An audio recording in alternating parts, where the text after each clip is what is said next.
Three tiny shepherd puppies lay inside a cracked plastic bin behind a Belmere supermarket, wrapped in old towels, trembling in the last cold light of March.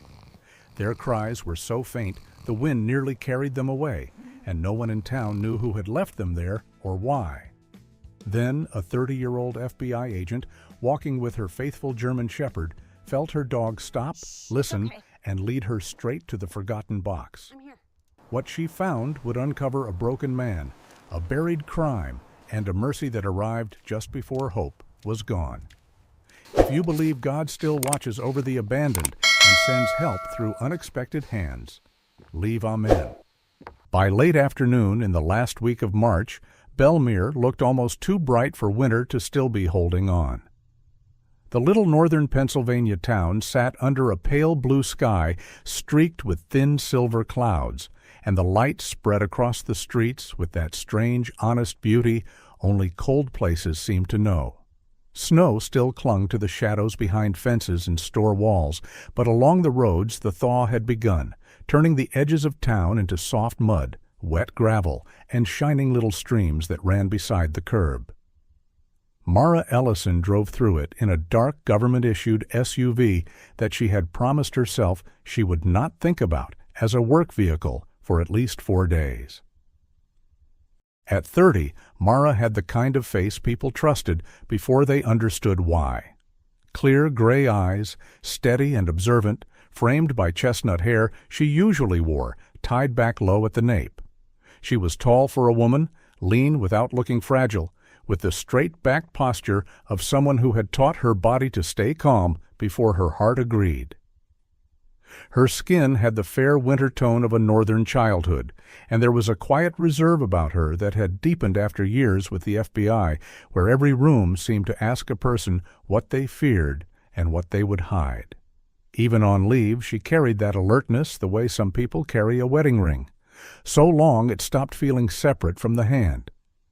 Beside her in the back seat sat Rook, her 5-year-old German shepherd, sable-coated and broad through the chest, with a dark saddle across his back and intelligent amber-brown eyes that missed very little.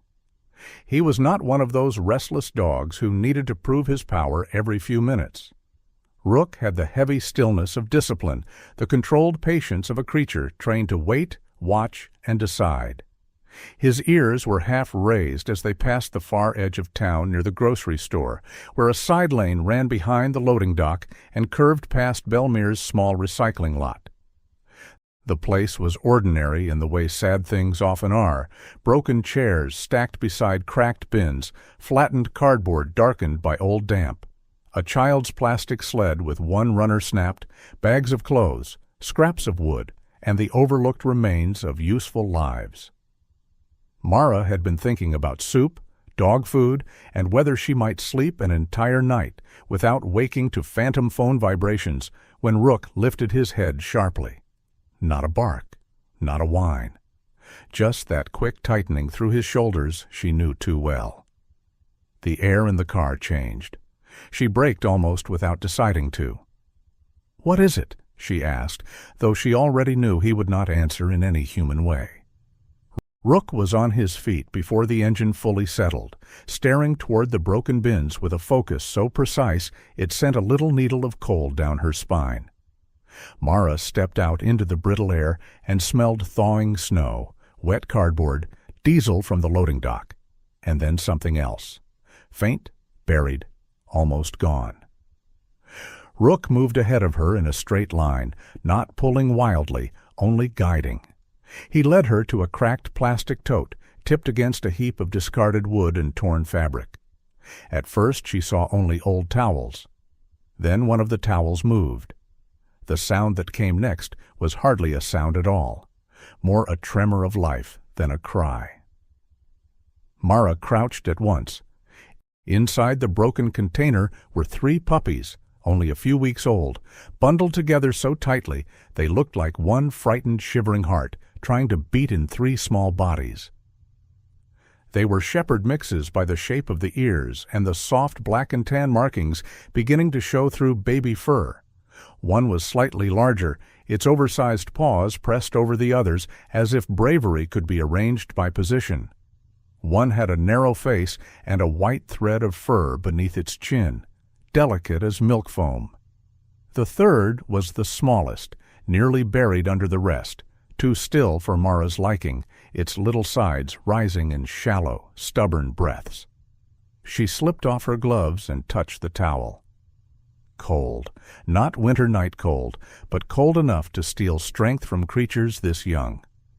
Something metallic clattered in the wind behind her, a loose sign striking a pole once, hard and bright, and Mara froze for half a breath, her hand resting above the smallest puppy's chest, while Rook turned his head toward the empty lot, as if listening to a silence no human could hear.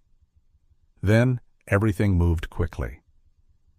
Mara wrapped the puppies inside her scarf and the driest of the towels, lifting them one by one with the care of someone handling both evidence and prayer. As she did, she noticed details that kept her from dismissing this as simple cruelty. The old blanket beneath them had been folded, not thrown.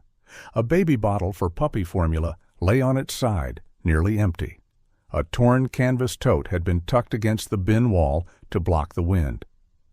There was a piece of faded red flannel, a gray knit scarf carrying the faint smell of cheap soap and old pine, and a receipt smeared by moisture until the print ran like watercolor. Someone had not abandoned them carelessly.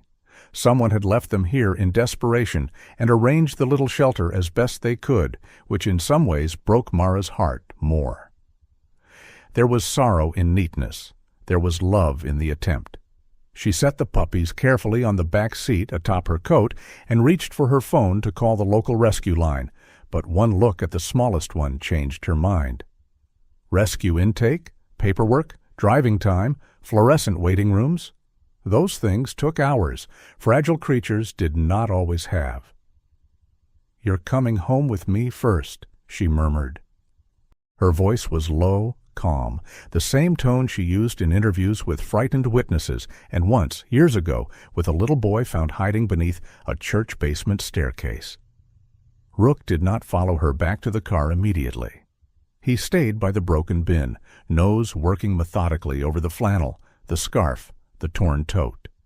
He inhaled each object with solemn concentration, then stood still, eyes narrowed, storing the scent somewhere deep.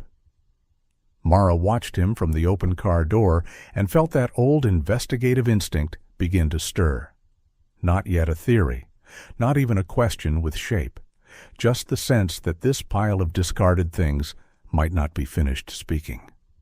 At home, her small white clapboard house at the edge of Belmere filled with a different kind of urgency than the one her work usually brought. The kitchen glowed amber beneath two hanging lamps. She lined a laundry basket with blankets, set a portable heater at a safe distance, warmed towels in the dryer, and fed the puppies tiny amounts by syringe until their breathing steadied. Rook lay beside the basket with his head on his paws, watching them with grave, soldierly patience. Every so often, the larger puppy would twitch toward his warmth, and Rook would lift one ear but not move away. Outside, the evening light faded over the thawing yard. Inside, the room began to smell of warm fabric, puppy milk, damp fur, and the faint sweetness of hope, trying not to ask for too much. Only after the third feeding did Mara remember the wet scrap of paper she had tucked into her coat pocket. She unfolded it at the counter beneath the light. Most of the ink had dissolved into pale blue shadows, but one line remained, trembling across the page in half-lost handwriting. "Please don't leave them out in the cold." 3 days passed, and the little white house at the edge of Belmere changed its rhythm as if it had been waiting all along for small, hungry lives to give it one. Mara Ellison moved through those days with a care that felt both new and strangely ancient, like remembering a language the soul had once known before the mind forgot it. In the mornings, she warmed towels, mixed formula, checked tiny bellies, and measured breaths with the same steady concentration she usually gave to case files and witness statements. At 30, Mara had learned how to survive on tension, silence, and unfinished sleep, but this was different work. This was patient work, gentle work, the kind that asked not for brilliance, only faithfulness. The three puppies were beginning to separate into themselves now. The largest one, broad-pawed and determined, always pushed forward first with all the bold foolishness of new life. The smallest female liked the warm folds of blankets and made soft, searching sounds when the room grew too quiet. The weakest pup, still slight and slower to rise, had a stubborn little spirit that seemed almost too serious for such a tiny body. Rook watched over all of them with the grave restraint of an old guardian. He was 5 years old, sable-coated, strong in the shoulders, and disciplined enough to make stillness look like its own kind of strength. He let the bold puppy climb over one foreleg, endured the sleepy one pressing against his chest, and kept one half-open eye on the frailest pup as though courage, properly applied, could be passed through simple attention. Yet the mystery never loosened its grip on Mara's mind. No one in town had called about missing puppies. No notice had appeared at the grocery board, the church entrance, or the gas station window. She had shown the torn canvas tote and the red flannel scrap to 2 clerks in town and gotten nothing but polite shrugs. So she kept the items in a temporary evidence bag on the kitchen counter, though she told herself it was only habit and not the beginning of something larger. Every time she unsealed it, Rook came at once. He would lower his head over the scarf, the flannel, the half-smeared receipt, and breathe in with a concentration that made the kitchen seem to hold its own breath. Then he would sit back, eyes narrowed, as if storing the scent deep in some inner archive no human hand could reach. By the 4th afternoon, they were running low on formula and puppy pads, and Mara decided to make one quick trip to the supermarket. The air outside had turned bright and sharp, with sunlight glancing off wet pavement and the last ragged snow piled by the curbs. Belmere looked cleaner in that light, almost forgiven. Mara parked near the entrance and clipped Rook's lead to his harness. He moved beside her with his usual calm, neither dragging ahead nor lagging behind, his body loose but attentive. At the sliding doors, a man emerged, carrying too much for one person to manage gracefully. He was in his early 60s, perhaps a little older, tall in the weary way some men remain tall even after life has bent them, with long bones, a narrow waist, and shoulders that seemed made for harder work than his body could now comfortably bear. His name, Mara would soon learn, was Caleb Durnan. He had a weathered face with a strong nose, a jaw softened by age rather than weakness, and silver-brown stubble along his chin that suggested he had meant to shave that morning and lost the will somewhere between thought and action. His hair, once probably dark, had faded into an uneven mix of iron gray and winter ash, and a fresh pale scar ran near his temple, not dramatic, but recent enough to make the skin around it look tight when he turned. He wore a worn tan coat patched neatly at one elbow, a knit cap pulled low, and gloves too thin for the season. There was nothing ragged about him in spirit, only in circumstance. He carried 2 grocery bags, a bundle of paper towels, a bottle of over-the-counter pain medicine, and the careful embarrassment of a man accustomed to apologizing for taking up space. Rook stopped so suddenly Mara almost bumped into him. His ears rose, his whole body gathered into a line. But he did not lunge at the man. Instead, he stepped sharply toward the old gray scarf looped around one grocery handle, thrust his nose against it, and nudged the swaying bags with one swift motion. It was not aggression. It was certainty. The paper handle slipped. One can rolled across the concrete. The older man, startled, lost his footing on the damp patch by the mat and went down hard onto one knee, catching himself with his hand against the curb edge. Mara's heart dropped. "Sir, I'm so sorry," she said at once, kneeling beside him. His hand had scraped open lightly, and one shoulder seemed to stiffen at the jolt, but he shook his head with immediate, almost painful politeness. "No, that was me," he murmured, though it plainly was not. His voice was low and educated, softened by fatigue and the instinctive humility of someone used to being overlooked. A shopping cart slammed sideways into the metal rail in the wind, the crack of it ringing through the bright cold air like a snapped branch. And for one suspended instant, Mara felt Rook's body go rigid beside her, while the man on the pavement closed his eyes as if some older shock had just walked through him again. When the moment passed, Mara began gathering the spilled items: a can of soup, discount bread, tea bags, pain reliever, a small bottle of puppy formula wrapped inside a square of old cloth. Her fingers touched the cloth, and something inside her went still.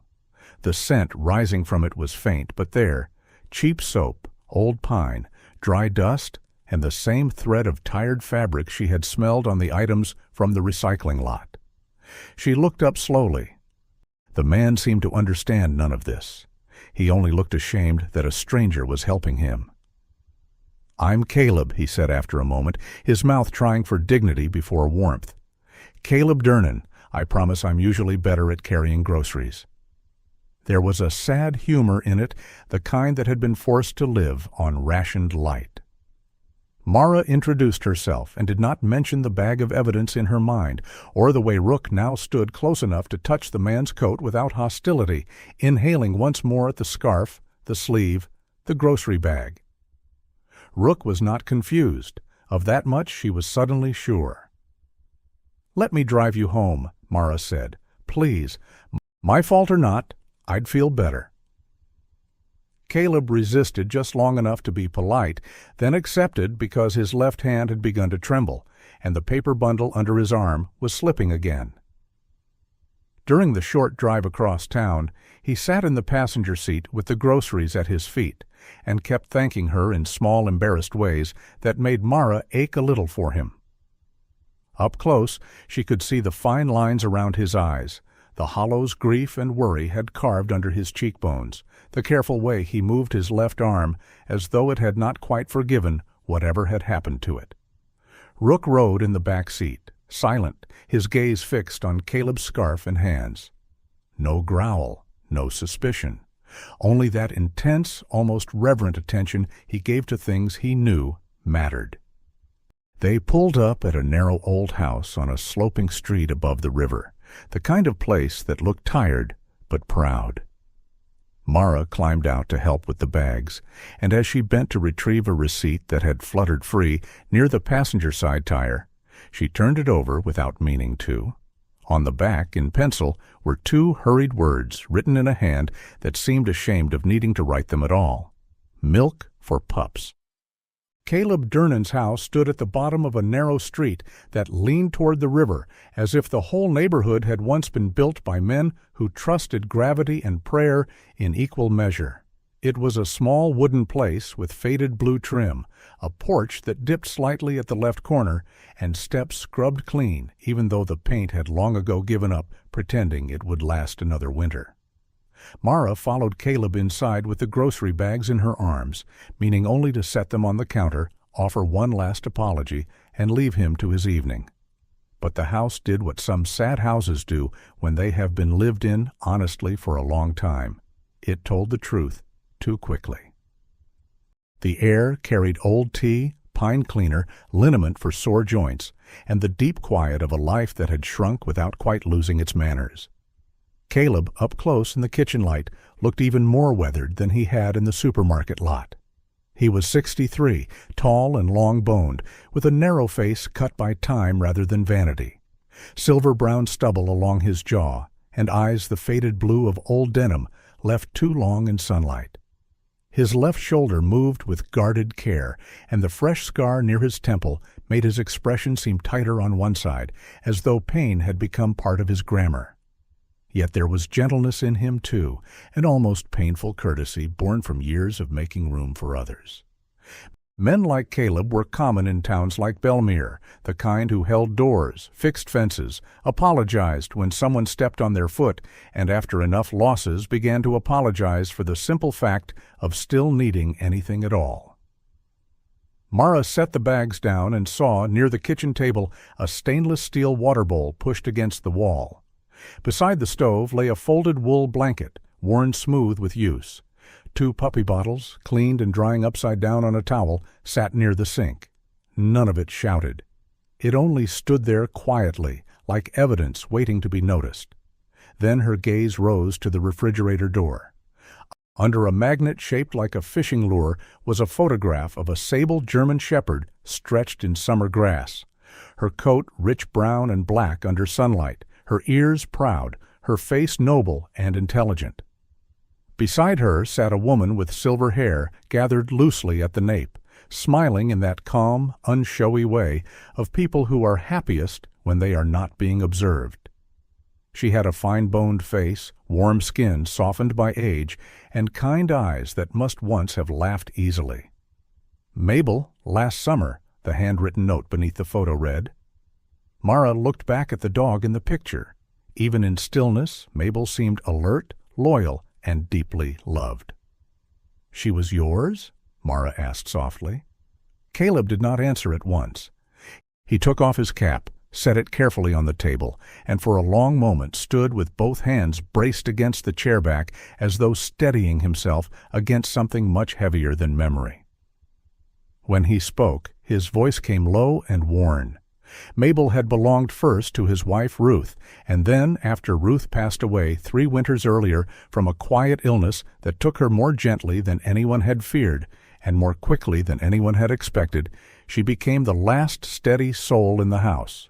Ruth, he said, had been one of those women who made life feel tended just by moving through it. She was not dramatic, not loud, not grand in any worldly sense. She was small, silver-haired, and warm-faced, with strong hands and a voice that could make a kettle, a garden, and a grieving man all feel equally cared for. After she was gone, Mabel had kept following Caleb from room to room as if she understood that sorrow, like winter, could freeze a person from the inside if left unattended. Early that spring, Mabel had given birth to 4 puppies. One was too frail and did not stay. The other 3 survived. For a little while, Caleb thought perhaps something new had come to live in the space his grief had emptied out. Then everything collapsed at once. He had been working late shifts at a smoke and convenience shop in the next town over, a place with bright signs, tired shelves, and the sad little commerce of people buying what they knew they should not need. One Tuesday afternoon, just before 5, a young man in a pink hoodie and a mask came through the door. Caleb described him not with hatred, but with the stunned disbelief of someone still trying to understand how youth can look so ordinary while carrying such reckless ruin inside it. The young man was wiry, fast, all nervous motion and bad choices. At first, people outside thought they heard a gunshot, but no shot had been fired. The attacker had struck Caleb with a smooth river rock hard enough to daze him, then smashed display cases and grabbed whatever could be sold quickly. A few minutes later, while the room still reeled and Caleb was struggling to stay upright, the young man came back in for more. "That's the part that keeps returning to me," Caleb said, one hand pressed absently to his temple. Not the fear, the nerve, as if my life had become a pause in his afternoon. A spoon slipped from the dish rack and rang against the sink, bright and sudden as a church bell struck in an empty chapel, and both Mara and Caleb went still, while Rook lifted his head from the doorway, the silence afterward opening wide enough for sorrow to step through. The rest came in layers that would have sounded excessive if hardship did not so often arrive without mercy for timing. Caleb had gone to the hospital, then home with pain medicine and a head full of fog. The shop closed for insurance review, and its owner, nervous, practical, unwilling to say cruelty plainly, let Caleb go rather than keep a slower older man on uncertain payroll. On the bus back from a follow-up visit, someone took his wallet and old phone while he drifted in and out of a medicated haze. He lost his cash, his contact numbers, even the rescue line he had meant to call. At home, Mabel weakened quickly from complications after giving birth and the lack of medicine Caleb could no longer afford. She passed away on the blanket by the stove 2 days later. He buried her behind the house while the ground was still half frozen, using a shovel that bounced more than it cut. The 3 puppies remained, hungry every few hours, too small to wait, too alive to ignore. Caleb tried. He fed them as long as he could, with borrowed milk, then diluted formula, then prayers disguised as effort. But after 3 sleepless days, the electricity warning on the counter, his head still swimming from the blow, and no money left for what they needed, he made the choice that had been eating him alive ever since. He wrapped them in the warmest things he owned, placed them in the cracked plastic bin beside the recycling area behind the supermarket before dawn, and left the note. Not because he did not care, because he cared and had run out of every other road. Mara felt her throat tighten until speaking seemed almost vulgar. She could not call what he had done right, but neither could she mistake him for a man without love. He was simply a man whom life had cornered until mercy began to resemble surrender. Rook rose then, crossed the worn kitchen floor, and sat before Caleb with solemn purpose. The older man's hand trembled when he lowered it. Rook sniffed his fingers for a long time, then leaned his broad head gently against Caleb's knee. Caleb turned toward the drawer beside the stove, opened it with careful fingers, and took out a tiny collar of faded light blue leather. His voice broke cleanly this time. "I kept this," he said, looking down at it as if it were both blessing and accusation, waiting for the day one of them was strong enough to wear it. After the evening in Caleb Durnan's kitchen, the story stopped being only about 3 abandoned puppies. It became, in Mara Ellison's mind, the kind of pattern that would not let a trained investigator rest. She did not move rashly. At 30, Mara had already learned that instinct was a gift only when it agreed to walk beside discipline. So the next morning she did what she always did when a private sorrow began to show the outline of a wider harm. She made coffee, lined up the facts, and refused to let emotion pretend to be proof. Sunlight lay pale across her kitchen table, turning the evidence bag into something almost ordinary. 1 red flannel scrap, 1 gray scarf, 1 half-smeared receipt, 1 torn canvas tote, and the note that had broken her heart. Near the stove, the puppies had changed the music of the house. The bold one had discovered his own voice and protested every feeding delay, as if the universe owed him better service. The soft female now crawled with careful purpose toward warmth instead of only trembling in place. The smallest one still tired quickly, but his eyes were clearer, and once that morning he had pushed himself upright with such solemn determination that Mara had laughed out loud before she could stop herself. Rook, broad-backed and sable-coated, lay on the floor like a dark piece of carved oak, while all 3 puppies treated him as furniture, shelter, and judge.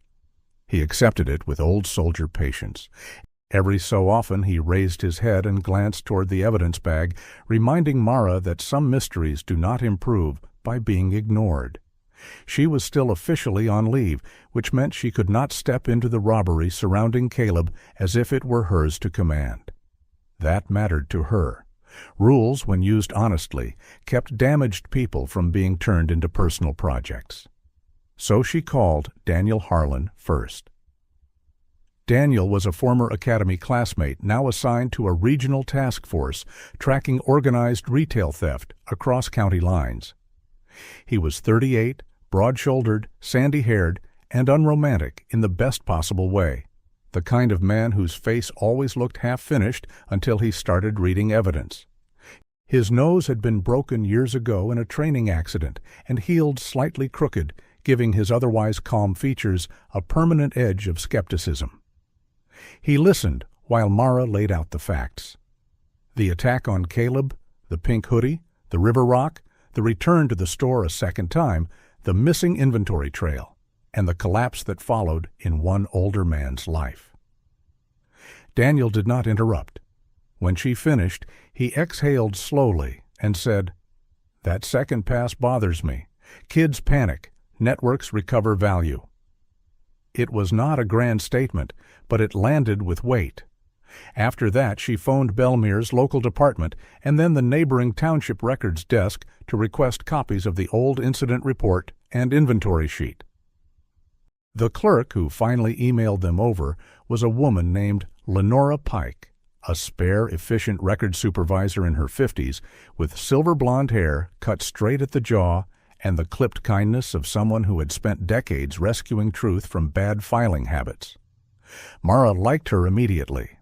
By noon, her dining table looked less like a place for meals than a border crossing between grief and procedure. Caleb came by in his old tan coat, carrying a small tin of tea he clearly could not afford to gift, but had brought anyway because gratitude, in men like him, always needed a shape. He seemed different in daylight, still tired, still bruised by shame, but less folded in on himself. When people stop hiding the worst thing they have done, even if that thing came from desperation, some small part of their spine begins to straighten. Mara helped him call about replacing his ID and report the stolen wallet again, this time with details he had been too fogged and embarrassed to give before. In return, Caleb told her more about the days leading up to the robbery. A box truck had lingered behind the smoke shop twice that week. A customer with a trimmed beard and polished boots had come in asking oddly specific questions about what moved fastest from the display cases. Another man had bought almost nothing but spent several minutes studying the blind spots near the register mirror. These had seemed like useless scraps to Caleb then. To Mara, they were the sort of scraps entire cases learned to stand on. While they talked, the puppies tumbled over one another in a nest of towels. The bold one tried to climb Rook's shoulder. Rook turned his head and gave him one level stare so stern and patient that the little creature stopped mid-mischief and sat down as if reminded by some ancient canine law that chaos also needed manners. Then the kettle shrieked, one sharp, high burst of steam through the bright kitchen, and Mara looked up just as sunlight flashed off the stainless sink into her eyes, while Rook rose in a single smooth motion and planted himself between the puppies and the open doorway, as if some buried instinct had heard danger knocking before any human hand reached the door. But it was only the mail slot clattering shut with the afternoon post. The moment passed. Still, it left a tremor behind, one of those small bodily warnings that often arrive before the mind catches up. Mara gathered the new paperwork and returned to the old report. The young attacker in the pink hoodie had been identified and taken into custody quickly after the robbery. That part was clean enough. What was not clean was everything after. The recovered inventory list did not fully match the store owner's original estimates. Some boxed items appeared on one version of the paperwork and vanished from another. A handwritten amendment referenced partial recovery, yet gave no chain of transfer for several cases of merchandise small enough to resell quietly. Daniel called back an hour later after checking neighboring incidents. 3 convenience stores and 1 vape shop in nearby towns had been hit over the last 2 months with the same ugly rhythm: fast entry, shocking confusion, targeted glass breakage, easily moved goods, then quiet disappearance into an informal resale stream. One location near the river keeps surfacing in side chatter, he told her. An old warehouse lot, never enough for a warrant by itself. Mara turned to the county map she had spread open near the salt shaker. Belmere sat like a thumbprint against the water, and just south of it, along the old service road, was a disused storage building that had changed owners twice in 4 years. Rook, who had been lying beside the puppies, got up without being called. He crossed the room, lowered his nose to the evidence bag once more, then lifted his head toward the map. Mara felt a cold line trace itself down her back. She reached for the inventory packet again, this time checking every page, including the ones no one bothers to read once a suspect is caught. On the final sheet, half hidden beneath a staple shadow, she found a note written in tired blue pen. Part of inventory disappeared before full logging. By the first week of April, Belmere had begun to shine in that clear northern way that made even Old Sorrow look briefly washed and honest. Dirty snowbanks along the roadside were shrinking into silver puddles. The river had broken into slow, dark ribbons between plates of thinning ice, and the bare trees on the hilltops stood under a sky so pale it seemed made of breath. But the brighter the season became, the more sharply hidden things began to show their edges. Mara Ellison felt that truth in her bones as she stood beside the hood of an unmarked county vehicle near the old River Service Road, reading over the operation plan one last time. She was not leading the action. That mattered. She was there as the person who had connected the first human thread to the first scent, and as the one person Caleb Durnan trusted enough to stand between his grief and the machinery of procedure.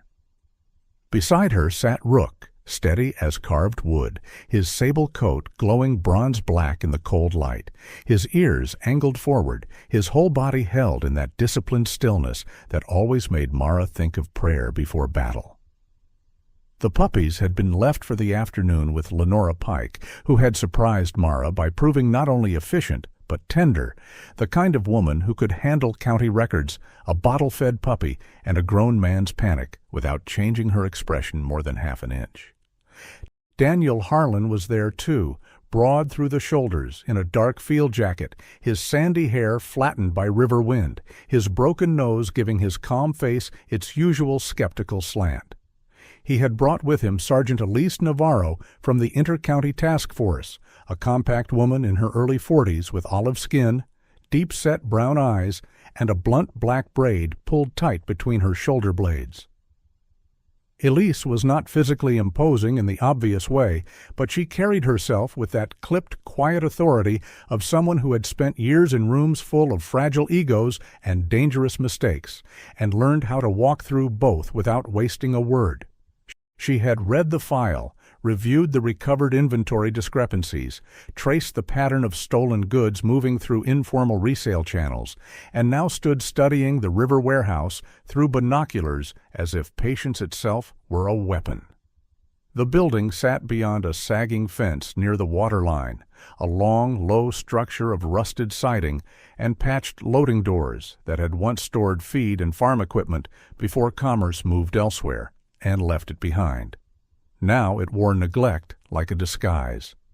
A pickup, a box van, and one tired sedan were parked nearby. The team had reason to believe a transfer was happening inside.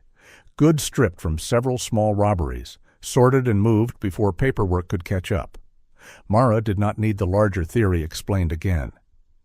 She already knew too well how suffering could become profitable when it happened to lonely people in forgettable places. Caleb had agreed to come later for identification only if something was found. Until then, he remained at home, waiting with the nervous dignity of a man who feared both answers and silence. As the team moved into position, Mara stayed where she had been assigned, at the evidence staging area just outside the rear service entrance. When the warrant team gave the signal and the doors were opened, the river air changed.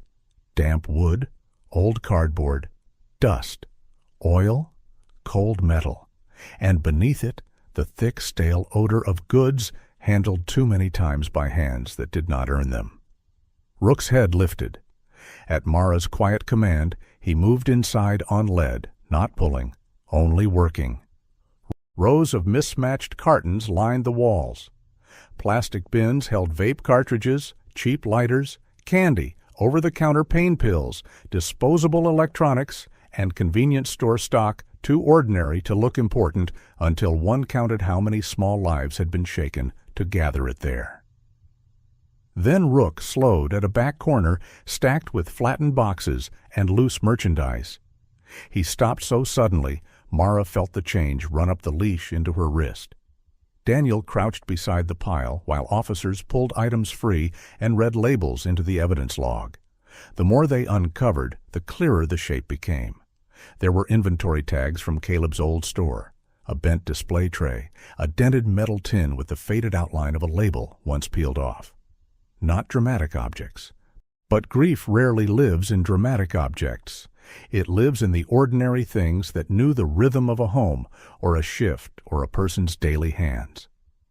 Then a pallet jack crashed somewhere deeper in the warehouse with a shrill metallic scream, followed by the hard white flare of a motion light snapping on overhead. And for one suspended instant, every face turned, every breath held, while Rook's body went arrow straight beside Mara, and the whole dim room seemed to wake in one startled pulse. A man had bolted from a side aisle toward the loading bay. He was one of the middle brokers, not the boy in the pink hoodie who had started the public story, but one of the colder men underneath it, the kind who rarely struck first and therefore imagined himself cleaner. His name, they would later confirm, was Victor Salden, a narrow-faced man in his late 40s with a trimmed beard going silver at the chin, elegant gloves, and the polished impatience of someone who had spent years treating other people's hardship like a supply chain. He made for a van parked half-angled near the side door, keys already in hand. Before anyone shouted twice, Rook saw the movement and moved with it, not wild, not theatrical, just exact. He surged to the threshold and cut the angle long enough to force Victor to hesitate, long enough for two officers outside to close the lane and pull the driver's side door wide before it ever shut. The entire moment lasted only seconds, but Mara felt it like a hinge turning. If she had not stopped by the broken plastic bin that day, if Rook had not memorized the scent clinging to torn cloth and desperate care, Caleb's life might have remained nothing more than a sad local incident filed under bad luck. Instead, the warehouse filled with voices, evidence markers, camera flashes, and the stern order of consequence finally arriving. Hours later, when the scene had been processed and the worst of the noise had faded, Caleb was brought in to review the recovered property. He looked smaller in the fluorescent light, his tan coat too thin, his face drawn with the pale strain of a man entering the room where his last illusions had been stored. He moved slowly past the tables until his hand found an old cookie jar, cream-colored once, now scratched and dulled, the kind his wife Ruth had labeled for his late shift, years ago. He held it in both hands a long time, as if warmth might still be living inside the ceramic. Then he whispered, not to anyone in particular, but to the hard, bright room itself. "They didn't take merchandise. They took the last rhythm of my life." Nothing fell out of the sky after the river warehouse was opened, and the truth was dragged into daylight. No choir of justice sang over Belmere. No grand speech restored what had been worn thin by grief, fear, and those slow humiliations that poverty lays upon a decent person. But for the first time in many weeks, the world began to move a little more fairly around Caleb Durnan. The paperwork named him what he truly was, not a forgettable old man who had fallen through the cracks of bad luck, but a victim in a chain of organized harm. The County Victim Assistance Office helped cover what his lost wallet, his lost work, and his lost peace of mind had nearly taken from him. A local recovery fund added enough to keep the heat steady through the last cold snaps and buy him time before the next bill came due. The return of some recovered property did not mend the whole shape of his life, but it did something quieter and more important. It proved that what had been taken from him had been real. Mara Ellison saw the change begin in details so small another person might have missed them. Caleb stopped apologizing every third sentence. He stood straighter when he came to her door. He no longer held his cap crushed between both hands as if he were asking permission to exist. One bright morning she drove him to the Belmere Public Library for an interview arranged by a woman named Frances Sloan, the library director, a spare widow in her late 60s with iron-gray hair pinned in a low twist and narrow spectacles that made her look severe until she smiled. Mrs. Sloan believed in order, quiet, and second chances, though she spoke of the last as if it were merely part of shelving policy. She gave Caleb a part-time position repairing damaged bindings, sorting donations, and carrying books between the returns desk and the local history room. It was work that asked for care more than strength, steadiness more than speed. Caleb took to it with the gratitude of a man being trusted with something gentle after too long handling only loss. Meanwhile, life inside Mara's little house unfolded into a kind of tender disorder that no law enforcement training had prepared her for. Towels hung over chairbacks. Puppy bottles lined the counter beside labeled feeding times. The kitchen, once so neat it almost echoed, now held the warm, cheerful clutter of creatures learning the world. The bold male pup had become all oversized paws and reckless confidence, charging after dust motes and then looking offended when they vanished. The softer female moved through the rooms like a little question made of fur, following voices and curling against ankles as if she believed all kindness should be answered with nearness. The smallest pup, still slender, still slower than the others, carried a gravity beyond his size. He was the one who had nearly slipped away in those first days, and perhaps because of that, he seemed to love the world with a kind of careful wonder, as though each warm floorboard and each hand laid upon him must be remembered properly. Rook, great steady Rook, watched all of this with the patient dignity of an old sentinel whose work had changed from guarding danger to allowing joy. He let the puppies climb over his forelegs, steal his toys, tug gently at the fringe of his blanket, and only once, with one stern side-eye, restore order when the bold one mistook his tail for a game. Mara had not planned to keep the puppies forever.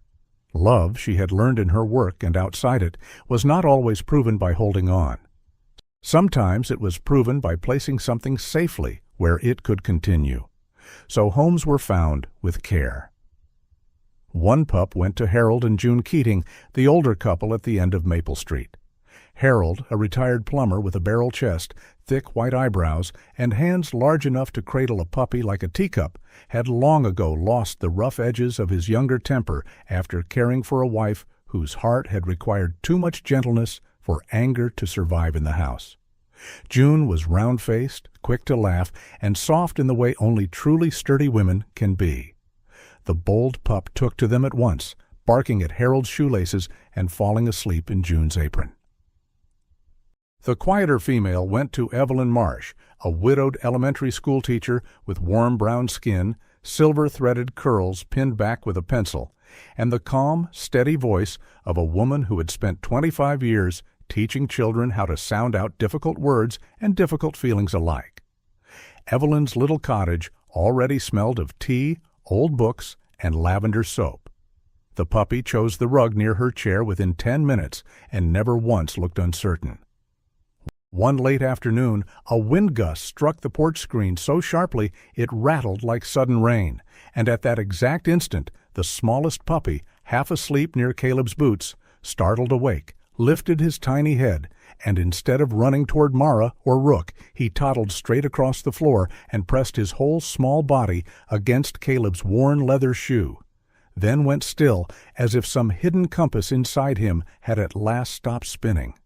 Mara saw it before Caleb did. She said nothing at first. Some truths deserve the dignity of arriving in their own time. Over the following days, the little pup kept choosing him. He slept by Caleb's boots when the older man visited. He followed the slow drag of Caleb's left foot more faithfully than he followed anyone else's stronger stride. He climbed into the crook of Caleb's coat when the man sat on the porch step and listened to the river. Caleb tried, at first, to deny what was plainly happening. He said the puppy needed better care, younger hands, a steadier home, more money, fewer ghosts. Mara let him speak because she understood that humility and fear can wear the same coat. But Belmere, in its modest, bright way, had already begun helping stitch a new life around him. The library job steadied his weeks. The assistant's money bought breathing room. The house no longer felt like a place waiting to be emptied. He had mended the slanting porch board. He had rehung Mabel's photograph straight above the kitchen chair. He had even started sitting in the sun again, face tilted upward, not as if asking anything of the day, but as if finally willing to receive it. By late spring, the maples had broken into tender green, and the last stubborn chill had retreated from the mornings. Mara stood with Rook outside Caleb's house one Saturday and watched the smallest puppy wobble after him into the yard, solemn and devoted. Rook sat beside her, calm as a soldier who knows his long watch is ending in peace. Caleb bent slowly, opened the kitchen drawer, and took out the little blue collar he had once hidden there like a hope too fragile to expose. His hands shook as he fastened it around the puppy's neck. His eyes were red, but the smile that came was quiet and real and almost boyish in its surprise. Then he touched the puppy's head with one weathered hand and whispered, "This time, you won't be left behind." Here is a polished ending message in English you can place at the end of the story. This story reminds us that not every miracle arrives with thunder. Sometimes it comes quietly, wrapped in need, hidden inside a wounded life, a tired heart, or a helpless animal waiting for kindness. Sometimes God places a small and fragile soul in our path, not only so we can save it, but so it can save something inside us too. The lesson is simple, but powerful. Never assume that what looks broken has no value. A hungry animal, a lonely neighbor, or a struggling stranger may be carrying a purpose we cannot yet see. Love is not always grand.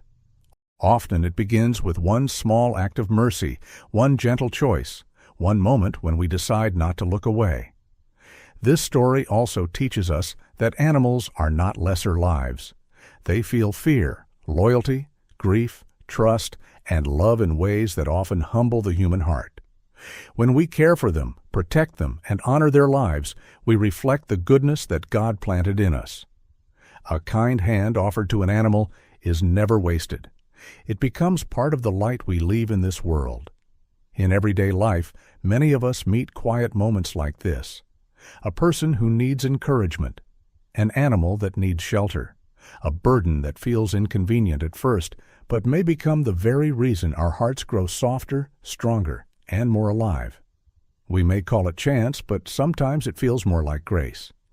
Sometimes God is still working miracles, only in smaller and holier ways than we expected. So let this be a reminder to live with compassion, to love more deeply, to help when you can, and to treat every living soul with dignity. The world becomes warmer when ordinary people choose mercy. If this story touched your heart, please share it with someone who may need hope today. Leave a comment and tell us where you are watching from and what part of this story stayed with you the most. And if you believe in stories of faith, healing, and the beautiful bond between people and animals, please subscribe to the channel and join us for more. May God bless every person watching. May He bring comfort to the lonely, strength to the weary, healing to the hurting, and peace to every home. And may He fill your life with quiet miracles, gentle mercies, and the kind of love that never leaves anyone behind. If you want, I can also write 3 more versions of this ending message in different tones. More emotional, more faith-centered, or more cinematic.